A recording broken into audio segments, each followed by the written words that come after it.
thank you both very much for joining us. It's appreciated of you taking some time. And yeah, hopefully we'll just get some interesting answers and questions from what we've got. So maybe if we could start with you, Almudena, just an introduction to where you are in the world, the area you work with, the vineyards you work with, and let's take it from there. Or maybe Adolfo can start, no? No, you first. I will follow you. Okay, so do you want me to present myself with my name as well, like I'm Almudena, blah blah blah blah blah? Yeah, let's go for it. Okay, suddenly I'm a little bit shy. Okay, hello everyone. My name is Almudena Alberca. I'm an enologist, and also I'm a master of wine. My role in the wine business is basically my passion, which is making wines, but also I love to be very close to the vineyards. So I'm specialized as well in growing grapes around Spain. I'm the first master wine female in Spain, and I got my degree in 2018. But I have an experience around almost 20 years making wine, but basically all around different areas of Spain. Nowadays, I'm the technical director of a group of high-quality wineries located in the most important wine areas of Spain, which is called Entrecanales, Domecq, Hijos. It's a family with a lot of history or with a long history with the connection with the wine, but they are focused more in renewable energies. But they have a great and big passion for the wine business, and they want to create something great in Spain. So we have wineries in Rioja, which is Bodegas Cosme Palacio, in Ribera del Duero, which is Viña Mayor. Sorry about that. Also in Rueda, which is called Caserío de Dueñas, in Toro, Fincancil, and we have a couple of very interesting projects in the northwest of Spain, in Rías Baixas with Albariño, and in Valdeorras with Godello variety. So pretty busy managing. I'm the technical director, which means that I'm managing wineries and vineyards and focusing in the creation of all the wines and the different styles that we are going to be making at the winery together with my team, of course. And just how long have you been in the current role? In the current role, I'm working for the company for 7 years, being the technical winemaker of the full group since 2019. Previously, I was the technical winemaker of the Castilla y León wineries and grapes. When I passed my Master of Wine degree, I had a little bit more time, and the company wanted me to join as well Rioja. So I decided to say yes, because it's one of the most amazing areas in Spain. Okay, that's great. And Adolfo, you've moved to MontGras more recently. Could you tell us a bit about where you are in Chile and the grapes you work with, please? Yeah, of course. So my name is Adolfo Hurtado. I am 51 years old, so I'm getting older really quick. I born in Santiago de Chile, but my family from my father's side was always related with Casablanca Valley, where the white, where we mostly produce our whites in Chile. And from my mother's side, the family was belong to Colchagua Valley, which is a really well-reputed valley for the red production. So since I was a kid, I have no doubt that I want to be an agronomist. So I studied at the Catholic University for 5 years, and then in the last 2 years, I made my specializations on wines. So I am a winemaker. When I was 24, I got my first job, which was Viña La Rosa. I was there for 3 years. It's a nice winery which is located in Cachapoal Valley, so mostly reputed for the Carmener production. And then when I was 26, I joined Conosur, which is Concha y Toro. So I was there for a long time. I shared the position of technical director and also the general manager. So I have both sides, the business side, administration, etc. But I never sacrificed my role as a winemaker, as a viticulture. So I was involved on the whole project. There I had the possibility to get a lot of experience, mostly with the Pinot Noir variety and also with the organic production. So it was a really nice experience. And then I moved to MontGras for a new challenge, and we're doing a lot of really nice things at MontGras. I have been in MontGras for 3 years. We are doing a lot of changes at the company on the viticulture side, moving most of the vineyards into the organic production, also on the varieties from which we are working with, also on the origin of the grapes, products, packagings, etc. MontGras is a company that was founded in 1993 and is located mostly in the Lleida Valley, near to the Pacific Ocean in Chile, then in Maipo, near to Santiago, and also we have 3 different states in Colchagua Valley, Ninquén, San Jose, and Pumanque. So really challenging project. I also share the position of general manager, but always really involved on the viticulture and also on the wine production. And of course, trying to sell a little bit also. So that's my life, in 2 minutes. No, that's fantastic. Thank you very much. And within that, so what are your favorite parts of the winemaking process? Then obviously you work with lots of different varietals, lots of different areas. What things are particularly exciting you at the moment? What I like it more now is probably the pre-harvest preparations and harvest.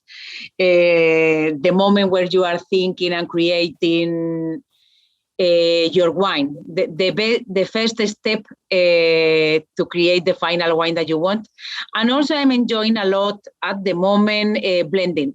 I really love blending and tasting the final wines and this creative moment where you are in a way wrapping up or finishing up your wine since the beginning.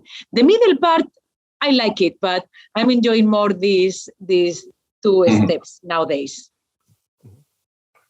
Adolfo, for you? I agree. I think there are 3 aspects of my job that I really like. First one, and by far the one that I like the most, it is the viticulture side. I really like to produce grapes, to find new places in where to plant new varieties, etc. So viticulture for me, it is the most excited of the wine business. Then, as Almudena, I really like the blending sessions. But I really like it when it's early in the morning. But then when they're too long, I start to be boring a little bit or tired. But blending is fantastic. It's beautiful. But when you need to try 100 samples in a day, promise you that even you are tasting wines, it could be a little bit too much. And then the 3 aspects that I really like, it's to be in front of the clients, the consumer, introducing the wines. That relation, that contact, that conversation around the wines, it's fantastic. So viticulture, blending, and selling is what I like the most by far.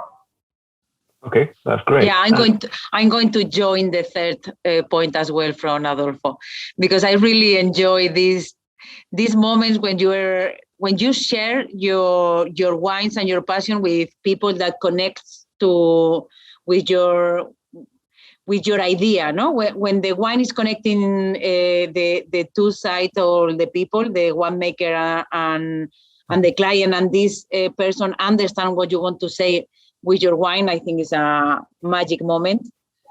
Even when the people don't like your wine, I enjoy it a lot. Yes. The you have discussion. always something to learn and to improve. And exactly. by far what I hate the most at the moment, it is to get bottles. They are not bottles. At least in Chile, they are not bottles. So it's quite stressful. Yeah. And I guess, how much do you make wine for the market, and how much do you make it for yourself in the style you think it should be? Like, where do you find the balance for that? Almudena, you first, if you want. You are a gentleman, Adolfo. As a scientific and a professional of the wine business, I think I'm making. I think it's a compromise, no? Because you are already. I think you have a lot of knowledge already to make a differentiation between your personal taste, or how are you creating the wines, or if you are creating wines for someone else. I think it's a little bit complicated because you are a person which is fully prepared with so many things in your mind. But I think when you are working for a company and for a brand, there are something that the brand needs to communicate. And I would say that in that situation, probably we are creating more wines with the typicity of the origin, the typicity of the variety, and also the personality of the brand. And of course, there are a consumer that is looking for that. I don't believe too much in creating specific wines for a specific market. When I think the wines need to have their own personality in order to connect straight with the people. I don't like to create a formula that is going to suit to a certain type of public. And I think, of course, in every wine, your personal taste is involved in a way. But I want to have my brain separately about when I need to make this brand wine, but I have my space to create, or the company leave me my space to create wines more close to my personal taste. But this is two different lines of wines, of course. Yeah, absolutely. And is that the same for you, Adolfo? I mean, obviously you have lots of ends to your portfolio as well. Yeah, no, but I remember that I married when I was 24. So I was just starting as a winemaker at Viña La Rosa. So I asked the permission to produce my own wine for my wedding party. And I did a blend of Cabernet Sauvignon, Sauvignon Blanc, because I like it. But when I put it at the party, nobody liked it. So I understand quickly and rapidly that I need to listen to my consumers. So that was a really good experience, that if I create wines that I like, but nobody else like it, you will not success. So fortunately, when you are in big companies, you have the possibility to taste wine with Japanese people from Denmark, Japan, I don't know, UK, United States, etc. So in each of the tasting, I think you are taking the comments that they really help you to improve the style of your wines. So at the end, the style you are creating, I think it is the best combination of the best opinions that you listen during the year. And that gives you the experience to create blends and wines that people in the whole world will want to enjoy it. So I'm always trying to listen a lot during the tasting, to listen comments, to listen advices in order to improve every year and every vintage. Okay, fantastic. And how important is the market in the UK to your business, and how does the UK market differ from your domestic market?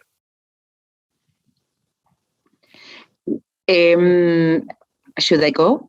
Yeah, go for it. Please. Okay. Thanks, Almudena. I think the English market is a very interesting market because it's very mature, very well educated in terms of wines. And I think in UK you have or every client or every consumer is exposed to so many different styles of wine and wines from all over the world, which normally, for example, in Spain,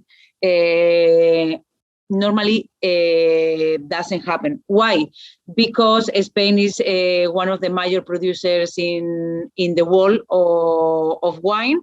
We are the country with highest surface planted with vineyards, and I think we are the third in terms of volume.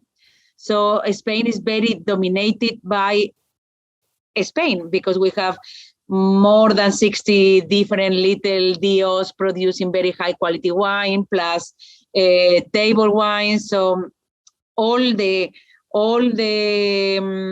wine that you are connected with is the wines from your own country.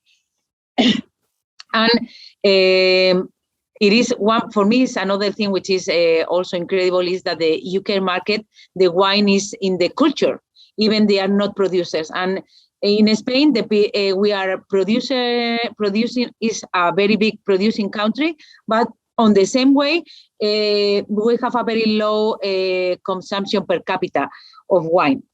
So this combination makes that the wine is in our culture, but is not in our tables all the time.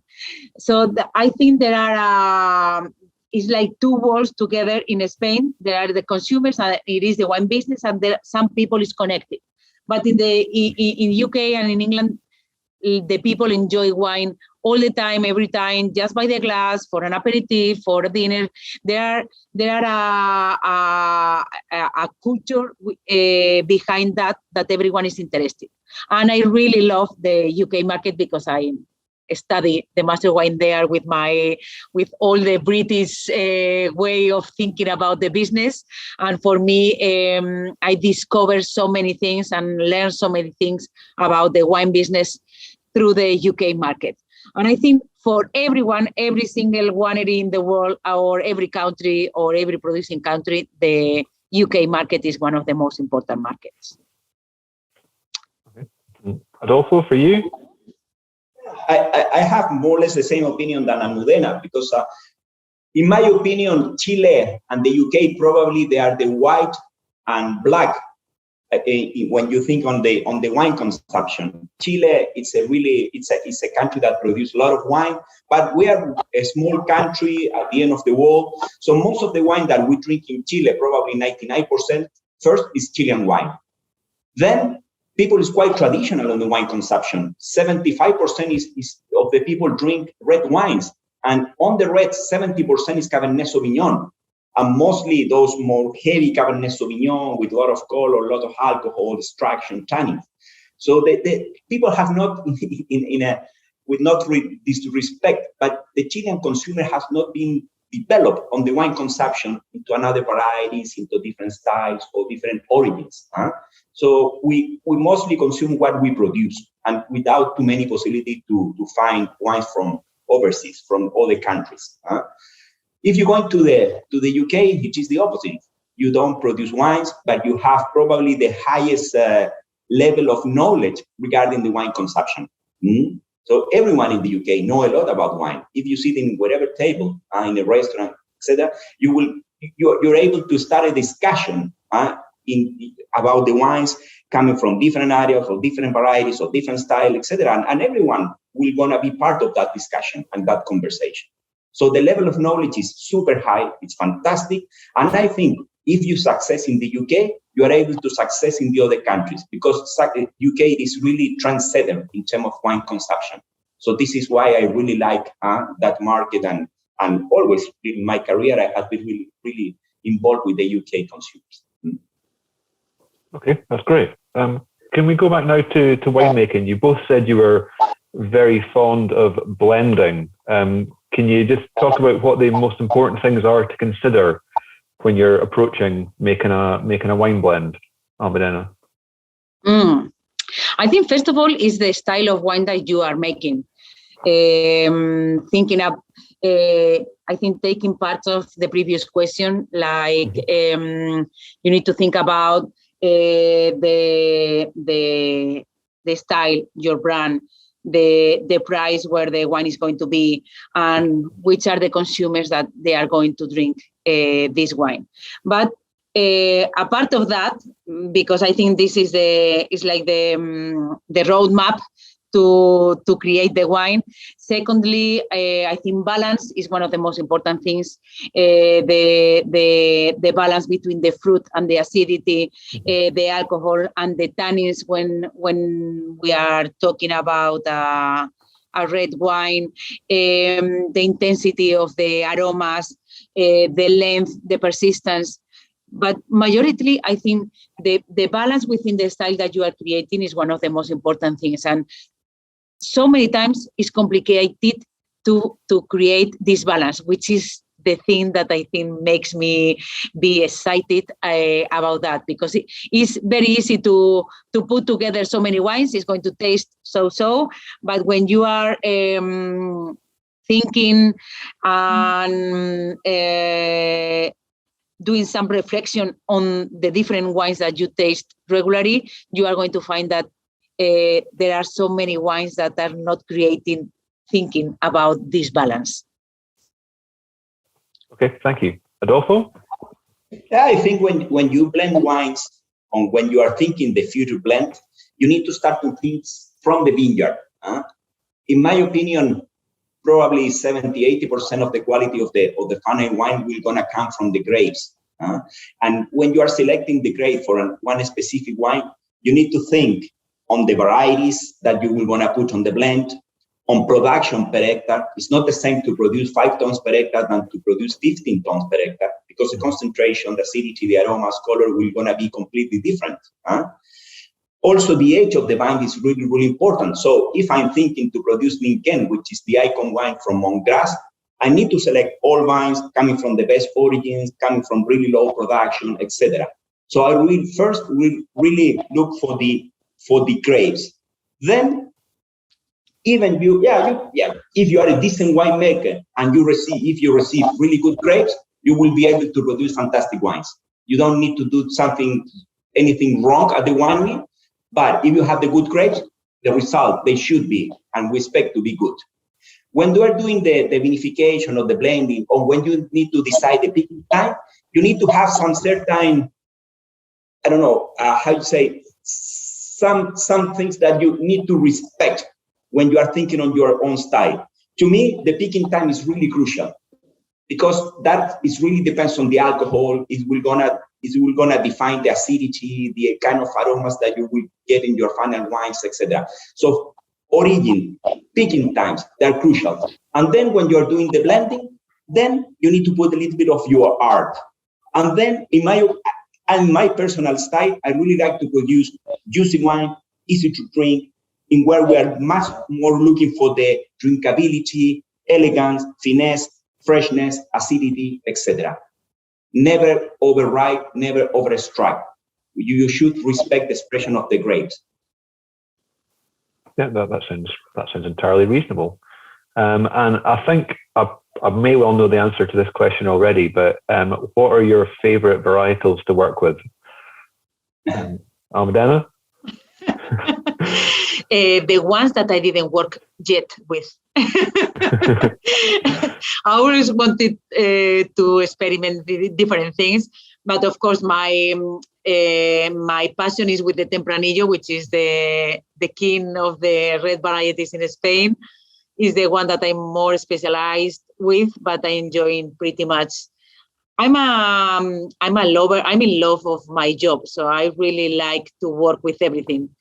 And I wanted to experiment new things. So the new ones, or the new that will come, this will be my favorites, because I'm looking forward to do some experiments and have more experience in different things. And are there any grapes you'd like to be able to plant in Spain that you can't really? I really like the Portuguese varieties, but now I'm in a very exciting process, because we are rescuing some indigenous varieties that were close to be disappear around Castilla y León. I'm working together with the council of the area, because they have a team that is doing some research on that, and they are rescuing these varieties from the most or the more undeveloped areas or more poor areas in Spain. So nowadays I have, the last year we craft 6 varieties, and this year we are going to go up to 11. So I'm going to have 11 different varieties, indigenous, very special ones that I think they have a lot of potential, and there is where I have my heart and where I'm going to enjoy a lot. like a baby. That's great. That's brilliant. That's really interesting. And Adolfo, for you, your favorite varietal to work with? Yeah, I took the decision some years ago to choose Pinot Noir as my favorite variety, which probably was the wrong decision because it's so difficult, so challenging. But it's a variety that has been in my career for many years now. So it's definitely Pinot Noir. Even it's so difficult, even it's the most challenging variety, it's so sensible against botrytis. It's really difficult to see when it should be the right day to pick the grapes.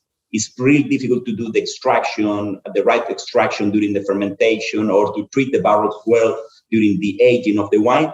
But even all of those difficulties, Pinot Noir is by far my favorite variety. Absolutely. And if you could make wine anywhere else in the world, where would be your dream to make wine? Everywhere. I would love to do a Pinot Noir in Burgundy, a Champagne. I would love to make a Jerez. I would love to go to Oregon or Canada, Australia. I really love the wine business, the wine world. Even Greece, I would love to make a Greece wine. I really enjoy everywhere because I think the wine world is so amazing with such incredible areas, each of them, that I cannot skip any of them. I would love to come back again to Chile, for example. I think is marvelous the possibilities that we have. Yeah, so you're more than welcome, Almudena. Whatever you want. And for you, Adolfo, anywhere you'd be particularly happy making wine out with Chile? If I choose my top three, we're gonna select Burgundy, of course, Pinot Noir, Chardonnay in Burgundy, or Tuscany. I think Italy is beautiful. Tuscany is fantastic, so definitely.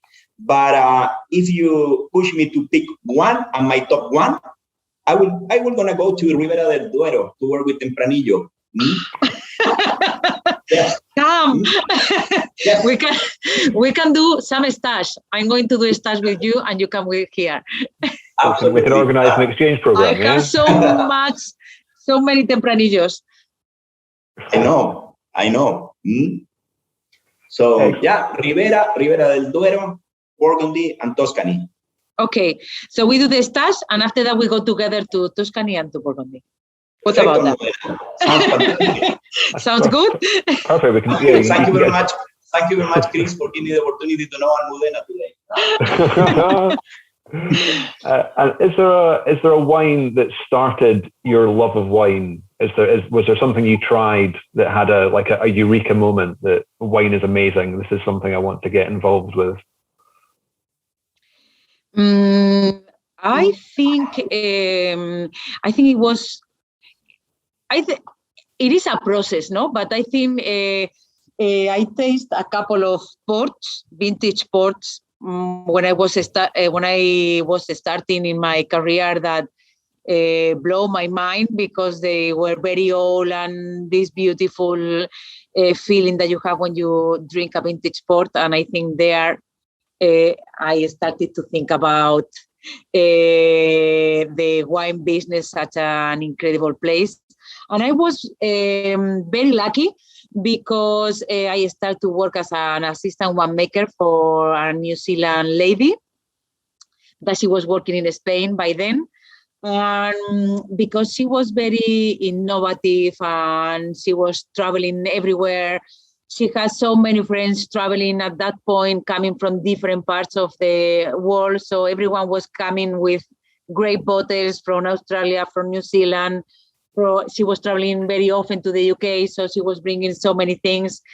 So for me, it was this moment in my life where I was exposed to so many different styles of wine and to so many different people from different parts of the world. And it was this couple of things, this port wine, and also we did a quick trip to Bordeaux that for me, it was amazing. Ending up in a trip to New Zealand to work in a winery. And I think all together make my click for having this passion for the wine business. Excellent, thank you. And Adolfo, any one wine that piqued your interest, or has it just been a moment or a period of your life? Oh, I think, and I'm coming back again to the Pinot Noir, but one of the experiences that really marked my life was my experience working in a vintage in Burgundy. I had the possibility to work there for Domecq that they are based in Merceau, and to see how they treat the vineyard, how they do the vinification. The scale is completely different. Probably in a month they pick what we pick in a morning at MontGras. So it's a completely different treatment, completely different vision how you do and how do you produce the wines. So they really teach me how to feel passion for the grape, how to feel passion for the respect of the process. And this is a philosophy that even the scale in Chile is much bigger in the different wineries. It's a philosophy that you need to apply on your wine production. It doesn't matter if you're receiving one beans of grape or you're receiving a truck, you need to treat them in the same way, with the same respect and with the same passion. And this is something that I really understood with my experience to working in Burgundy. Okay, tremendous. One more question, and then we'll get on to actually trying some wines. Can you just talk to us a little bit about the impacts of climate change on your region and any adjustments you've had to make so far and might have to make in the future? Oh, I think we are having a lot of changes. Basically, I would say that every year is different. And there are a variation in the climatology, as all the scientifics expect and explain us. So we are having big snows or long periods of dryness. And for example, last year was raining a lot and snowing a lot. This winter has been very dry with very low amount of rain. We are having the same amount of rain at the end of the years regularly. We have higher temperatures and unexpected weather impacts in general. So it's like instead of being able to organize to maximize your quality every year or your vineyard, looking to a long term, nowadays I have the feeling that we are fighting every year to adjust. It's difficult to create long-term projects.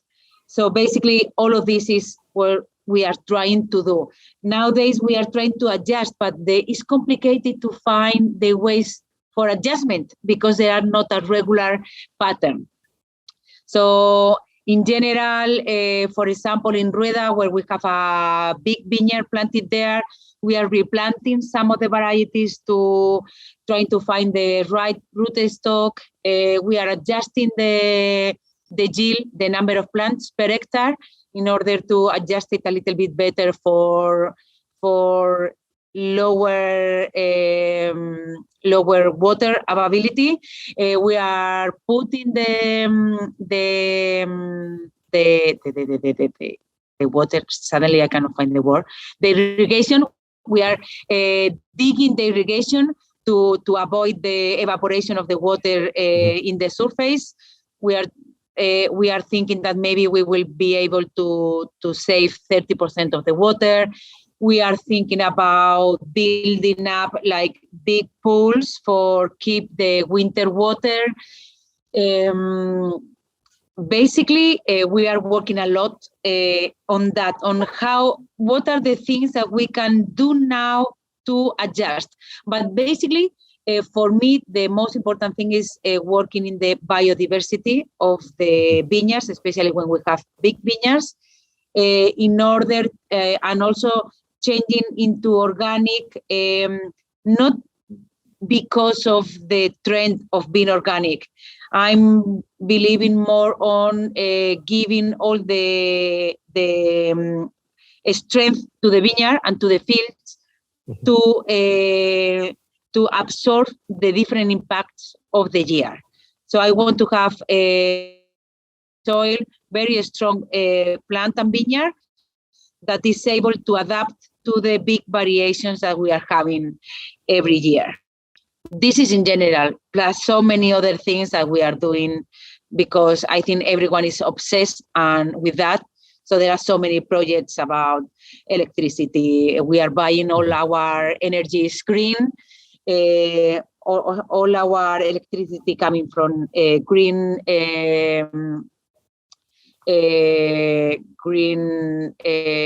areas, so winds or water. We are going to put photovoltaic systems to maximize the sun. I don't know. I mean, our company is very focused on that. For example, Viña Mayor is the first winery that was certified in a section. So every time we have a big system about sustainability to maximize or to diminish the impact of the climate change, and something that we are thinking every day, every minute. Okay, that's fab. Thank you. And Adolfo, effects of climate change in Chile that you're seeing or mitigating? No, definitely we are seeing the climate changes problems. Chile has not been an exception. And in fact, Chile is now suffering a quite deep drop. In the last 10, 11 years, we have seen a lack of rain during our winter time. So I was going to say that probably at the moment, we have 40-45% of the water that we used to have 10 years ago. So it is a problem in Chile right now. See, the biggest two problems, you can see on the temperature. They are going higher every year, and in the lack of rain. So water supply, it is a problem actually in Chile. If I going back 10 years ago, we used to start our harvest by the first or the second week of March. Now we start to be great the second week of February, so a month earlier.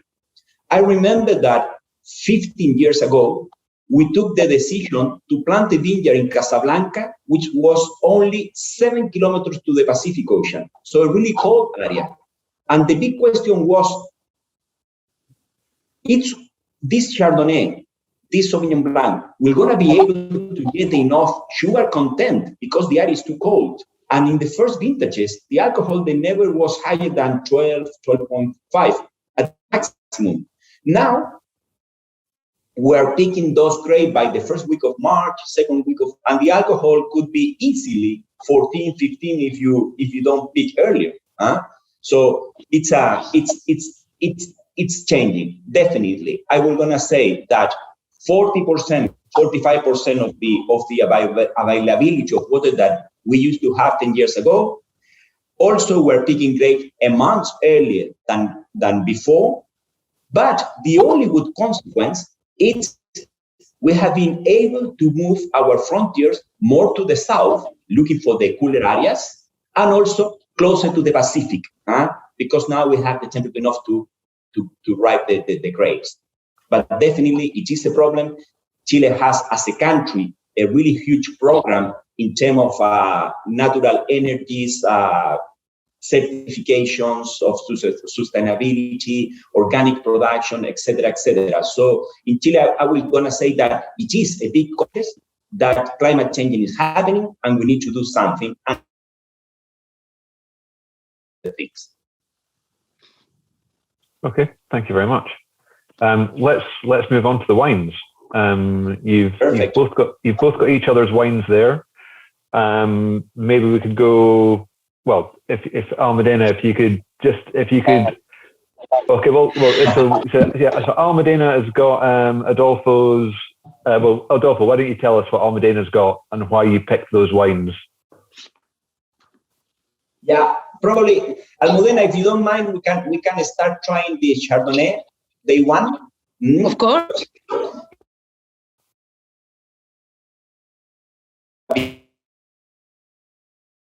from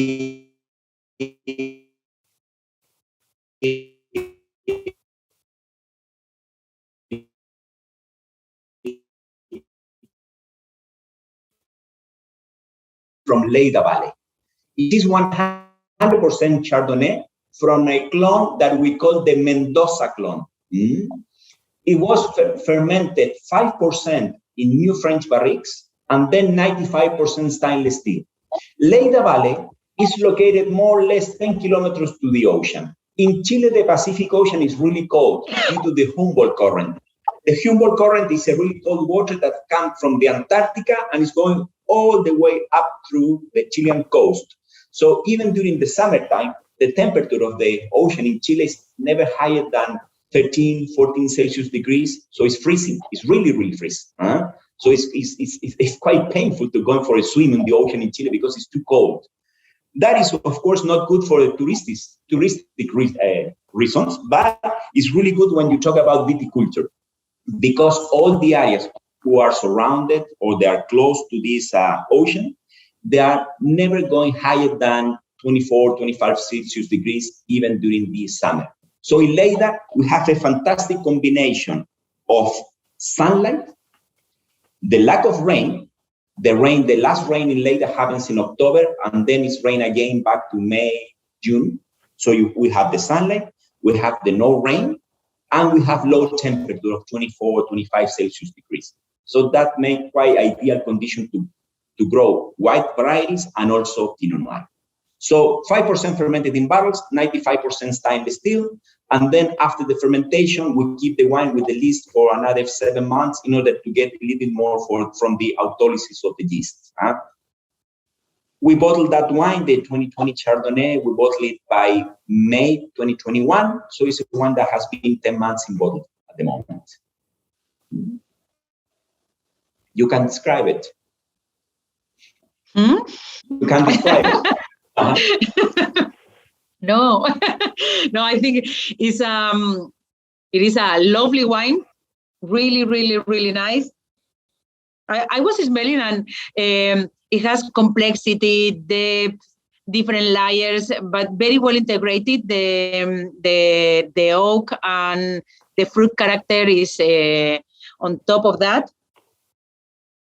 I think it's really nice, and also with your history, I was amazed with. Love to visit this vineyard. If you show, could you hear me? Could you show the label a little bit? It's pretty cool. Yeah, the wine label is the wine is called Day One, and if you see the icon, it is a harvest scissor. So Day One, it's referred to that day in where you need to take the decision when to start to pick the grapes in order to really get the best aromas, tannins, acidity, alcohol content, etc. So this is why the range is called Day One, and the harvest scissor is the icon that we use to reflect that decision in when you need to pick the grapes in order to really express the maximum potential of the quality. No? Yes. It's a harvest scissor. Yes. Yeah, the harvest scissors and the vineyard. And the vineyards. And the wine name is Day One, Dia Uno, when you need to start to pick. And if you see above of the vintage, which is on the right side of the label, it says the day when we start the pick of this, the harvest of this. Yeah. Yes. Can you see it? Yeah. We can see that. Of 2020. Exactly. I really love the wine, and it is very well balanced, fresh, but with this interesting long finish. Really, really, really lovely wine. Congratulations, Adolfo. Thank you. And which of the reds should Adolfo try first, Almudena, the Rioja or the Ribera? I think Adolfo wanted to taste the Pinot Noir first, and after that move into Rioja, no? Isn't it? To respect the concentration. Yeah. Perfect. So let's do the organic Pinot Noir. So this is the organic Pinot Noir 2020, which is coming from Biobío Valley. Biobío. And Biobío is located about 530 kilometers south from Santiago.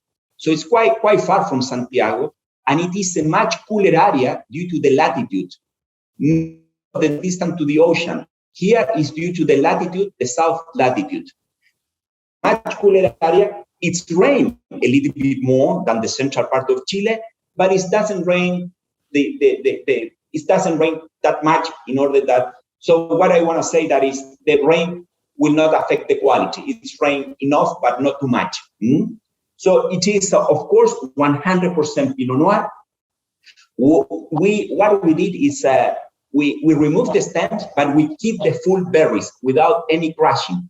So we did a kind of carbonic maceration with full berries, with CO2, and with cold temperature. So we avoid the alcoholic fermentation start for more or less a week because of the low temperature. And then when we decide the carbonic fermentation is enough, we increase the temperature, we jump on the tank, and we crush the grape by the feet, which is the only way how we can do it when the full berries are into the tank.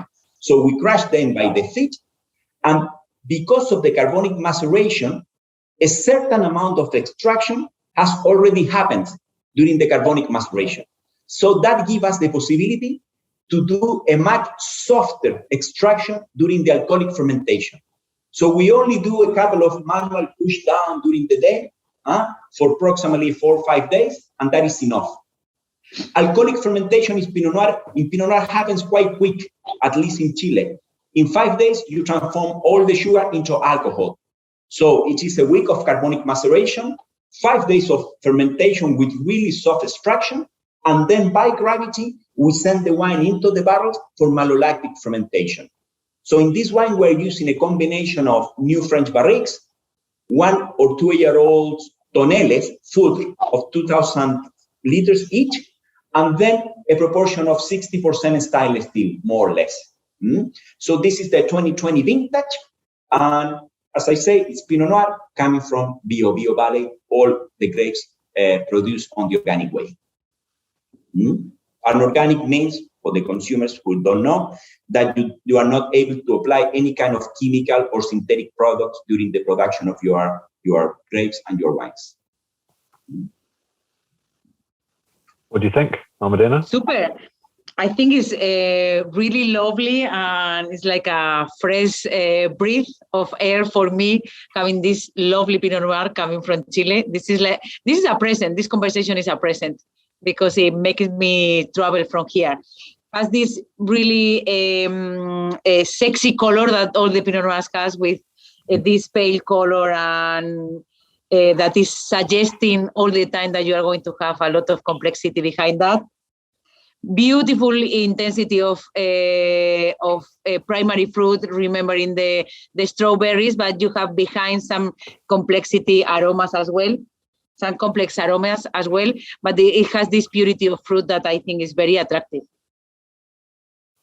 And on the palate, it's very juicy, easy to drink like the Pinot Noir is, without compromising this complexity and depth on the mid palate, and this soft texture of the tannins, which I love in the Pinot Noir.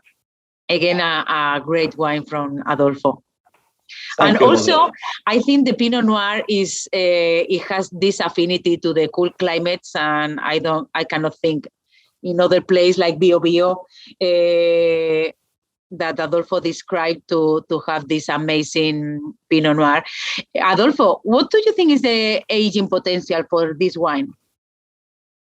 I think the acidity content is quite high. When we bottled the wine, tartaric acidity was around 7.2. So wow. Because of the high acidity, I think the aging potential is quite big. I think easily 7-8 years with no problem. And also it's bottled with a screw cap, so maybe even more, 14, I don't know, whatever, 15 years. But acidity is there, and the screw cap is help us to avoid the oxygen. So yeah, I think would be in bottle for a long time, 10, 15 years with no problem.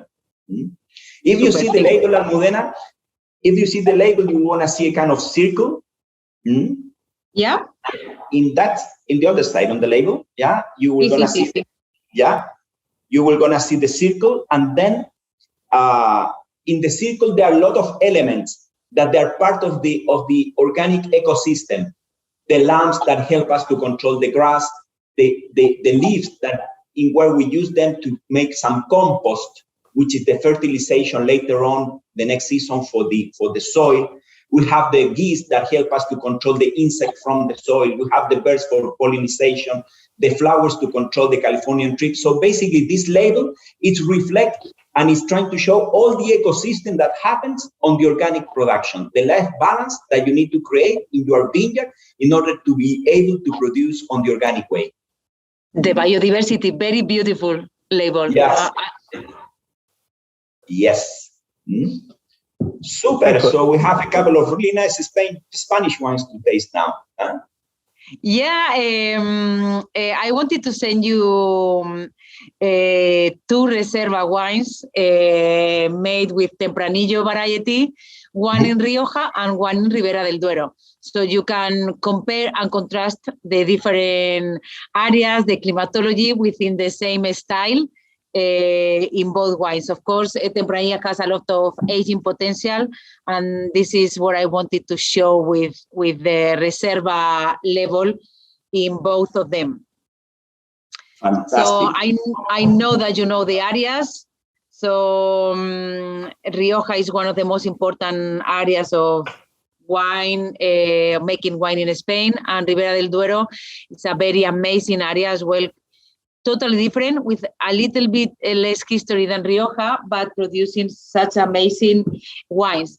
Between the two areas are very close together. It's a matter of driving 2 hours between one and the other, but they are, because you know that Spain has a very special orography.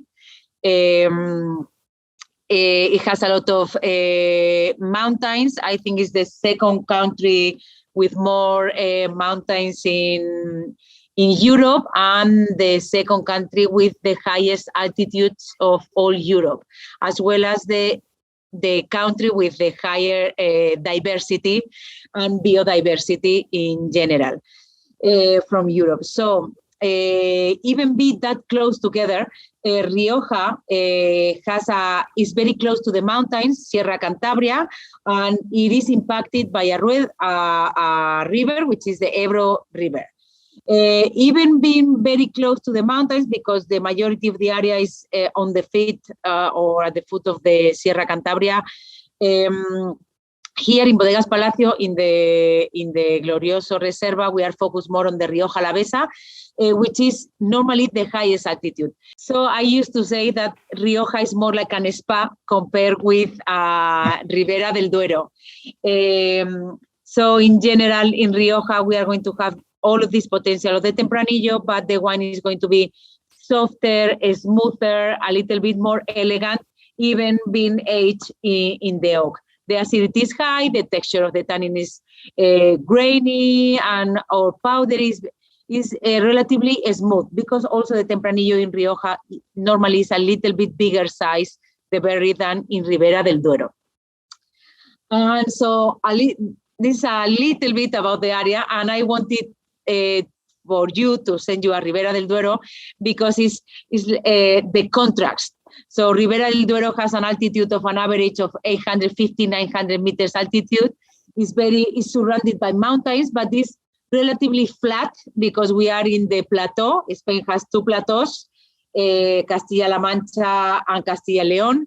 And even being flat in the middle part and not that close to the mountains as it is Rioja, the altitude is much higher and the climate is very extreme. We have a very continental climate, a very strong, long winters. We have winter, there is a sentence here that the winter finished the 10th of June.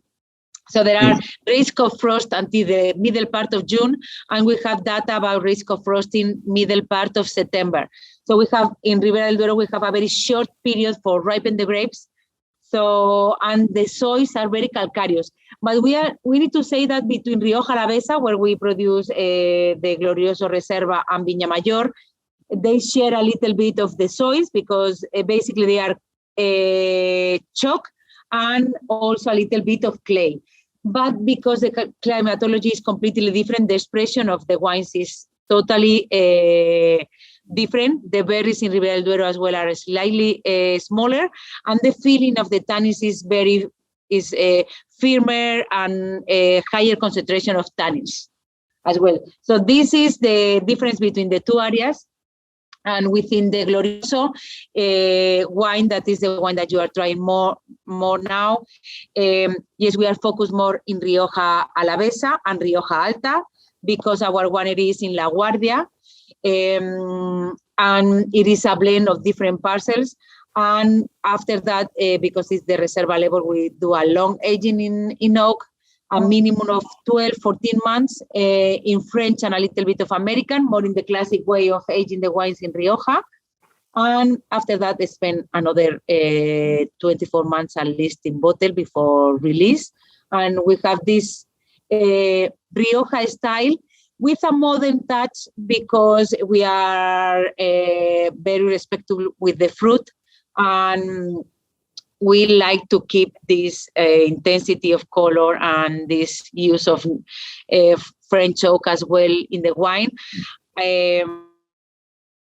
maximize the quality. And yes, we are more in the modern side of Rioja, modern within the classic, or it is classic with a modern touch because it's not pale and it's not super aged wine. We are still keeping the primary fruit aromas together with the second and adding the complexity with the time in bottle. And in Ribera del Duero, in both cases, we are speaking about wineries with a lot of history. Bodegas Palacio is one of the 17 winery with more than 100 years in Rioja. So it's a centenary winery. Created in 1894. And in the case of Viña Mayor, the winery is one of the first ones that created the DO. The quality area was created in 82 and Viña Mayor was created in 86. So it has a very long history. Viña Mayor is one of the most important brands in Ribera del Duero. And for me, this Reserva is showing, the Reserva Viña Mayor is showing the potential of the Tempranillo and the potential of Ribera del Duero. We are looking here for very old vines because we have a lot of old vines in Ribera del Duero. We are lucky enough to have 50% of the vineyards in Ribera del Duero has more than 40 years old, but in this case, we are selecting vineyards between 60 and 80 years on average. Located in the highest altitude points around 950 meters. And we are looking, when we are looking for the selection of the vineyards, what we want is concentration of tannins and structured grapes, because we need these elements to create a wine that is going to age for a long time. I think you have the vintage 16, Adolfo? Both of them, they are 16. Super. So all of these grapes are hand-picked. We do a table selection, and after that, for the Viña Mayor, is a longer aging. In oak, we are doing an average of 18 months, 1/8. Majority in French oak, but we are using a bit of American, but in big size, 300 liters. And after that, we like to spend another 15 to 18 months in bottle in the winery before release the wines into the market. We wait, normally we give a little bit more time for the Ribera wines because in Ribera the acidity is higher, the concentration of tannins is higher as well. So the wines sometimes need a little bit more time to brown and soften up in order to develop these beautiful aromas of the tertiary aromas coming from the oak and the timon in bottle that I really love in the Tempranillo in Ribera del Duero. So, what do you think, Alfredo? Adolfo, pardon. Sorry. I was speaking in my very good friend, which is viticulturist here in Ribera del Duero, which is Alfredo Maestro. It's happening when you call Adolfo, people normally call you Alfonso, Alfredo, Alberto. I don't know why. If I need to tell you the truth, it has been a very long week and I didn't sleep too much and I like a bit tired in general. Changing names as well to my colleagues in the winery. To me, it's a fantastic experience. Because they're both Tempranillo. They're both coming from the 2016 vintage. They're both Reserva, but Ribera del Duero against Rioja. So couldn't be more excited for a Friday morning. And the really good thing is I have probably 90% of the bottle left to enjoy tonight, Friday night. Fantastic. So coming back to the wine, I taste first the Rioja. I think the color is beautiful. When I taste it, it's delivered a lot of fruit, really, really, really nice fruit. It's delivered also a little bit of the lavanda flowers.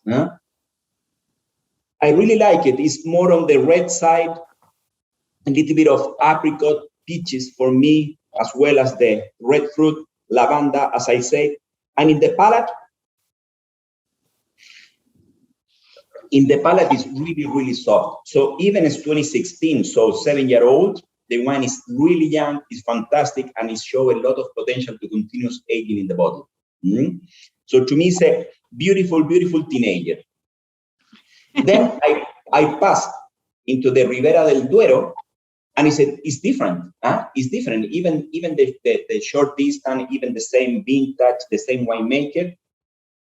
When you start seeing the color is show a little more age. So probably it's less acidity on the Ribera del Duero compared with Rioja. But when you smell it, it is super, super elegant, super complex. It's delivered a lot of finesse. To me, it's a beautiful, beautiful gentleman. So it's a fantastic wine. And in the palate, I really love it. I think the silkiness of the tannins, the roundness of the tannins, the concentration is really, really fantastic. So 2 different styles. One is still low to deliver with the bottle aging. The other one, perfect to drink it now. I don't know if I'm wrong or not, but this is what I'm tasting from Chile in a Friday morning. See, I think both wines has a lot of aging potential, thinking about the different styles in each of them. But normally, both of them will, I think, age beautifully for at least 12, 14 years more. Yes. But we need to have another appointment in 12 years to retaste. Absolutely. Right. Almudena, sorry, I will gonna make you the most difficult question, but which one you like the most between both? I love both, I need to say. We always love each of our children. Both, but if maybe I have a little bit more connection with Ribera del Duero because I'm originally from this area. So maybe, but I mean, for me, I don't have any favorite wine. I have the moments where I want to drink something and other moments where I want to pair my food with a different style of wine.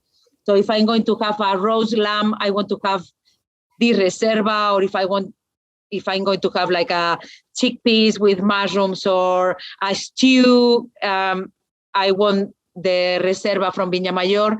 And maybe for patatas a la riojana, or maybe a sweet lamb roasted on the fire, or a risotto or something, maybe a little bit softer in flavors, I will be choosing the Reserva, or maybe how I feel every day, I choose my wines.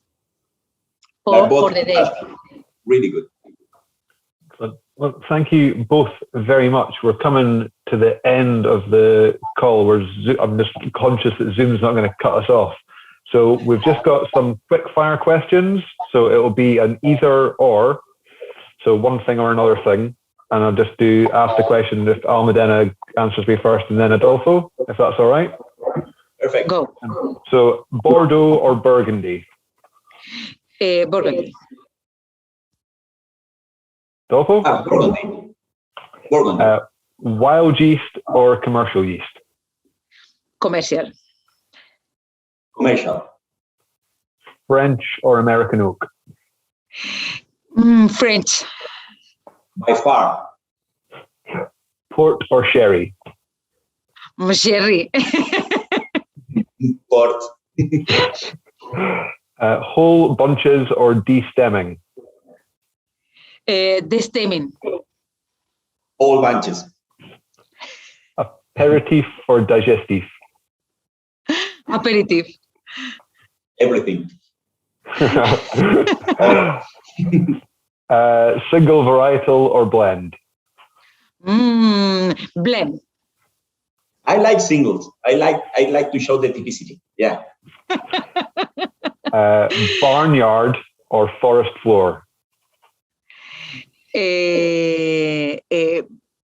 What did you say the first? Barnyard. First. I cannot pronounce properly. Barnyard. Aged red or aged white? Aged red. Oh, difficult. Yeah. It's very difficult. Dinner party or Sunday lunch? Sunday lunch. Dinner. Blanc de Blanc or Blanc de Noir? Blanc de Blancs. Blanc de Noir.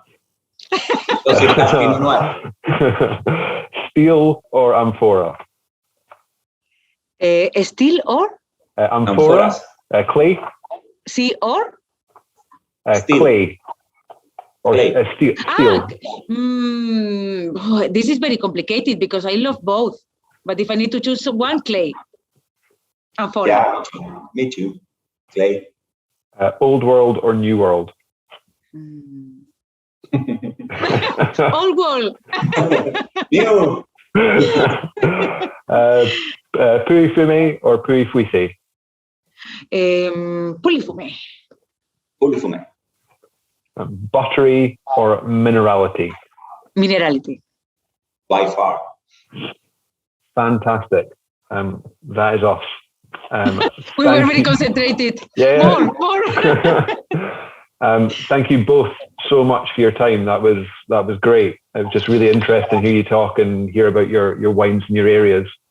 So we'll pass it on when it's finished, and hopefully you enjoyed it too. I enjoyed it a lot, and it's a pleasure to meet you, Kim and Adolfo.